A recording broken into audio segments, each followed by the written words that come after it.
Now, from your weather authority, meteorologist Cody Bailey.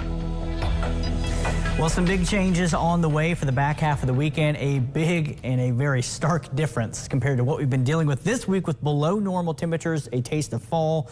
And now it's going to be really the brunt of summer for our second heat wave of the season. This one, compared to last month, looks certainly more, in terms of the duration at least, more impactful, and we're not also going to be seeing waves of showers and storms like we saw with that one as well, to give at least some brief relief. Today, though, hopefully you got out and enjoyed it, because this is the last really comfortable day that we have for at least the next 6 days, if not the next 7. We do have a cold front moving through that looks like it should bring down the heat and humidity by next weekend, but still a little bit above normal for the temperatures for next Saturday, and maybe a hint of humidity as well. We'll touch on that here in a moment, but today 80 to 85. And here's a look at our alerts map. The excessive heat watch, that's for the majority of the tri-state, including the Evansville Metro. That technically doesn't get going until Monday afternoon, but the excessive heat warning for most of southern Illinois and that heat advisory for Knox, Davies, and Martin counties along US 50, both of those areas go into effect tomorrow afternoon. Then the heat starts to expand further east on Monday, and that's when that goes into effect. Area-wide, high temperatures, 95 to 100 degrees,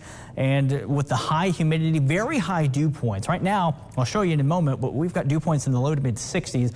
We're going to be in the mid to upper 70s, if not pushing 80 for those dew points. So very, if not extremely humid. So those feels like temperatures will be pushing 105 to as high as 115, especially west of our area where that excessive heat warning is in effect. But our Ellis Park Tower camera showing quiet conditions, and it was the place to be. The sandbar, the pump out, showing up once again. This is a time lapse of our Superior Ag Tower camera, and hard to find a space with the boaters this afternoon. Big crowd there today, and may see some people out there this week getting some relief from the heat, but it is going to be very hot out there, especially on the sand. So something to keep in mind if you're headed out there on the pump out over the next several days. The good news is, though, if the lack of rain, one positive is that we're not going to be seeing any changes to the river level, so the pump out should be there for at least the next week and a half or so, with no organized chance of precipitation. But 74 the temperature at the airport in Evansville, 64 that dew point, which is still in the tolerable range.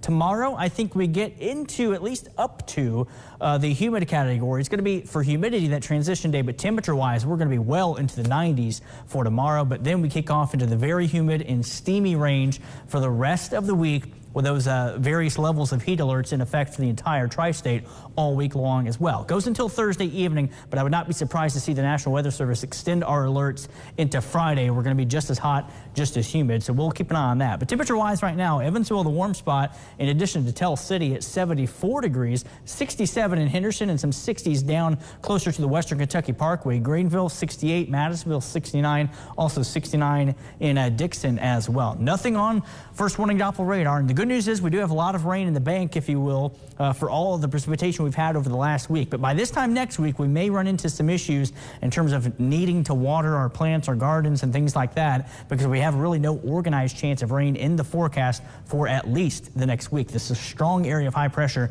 that's bringing the heat. It's also going to keep us dry and rain-free.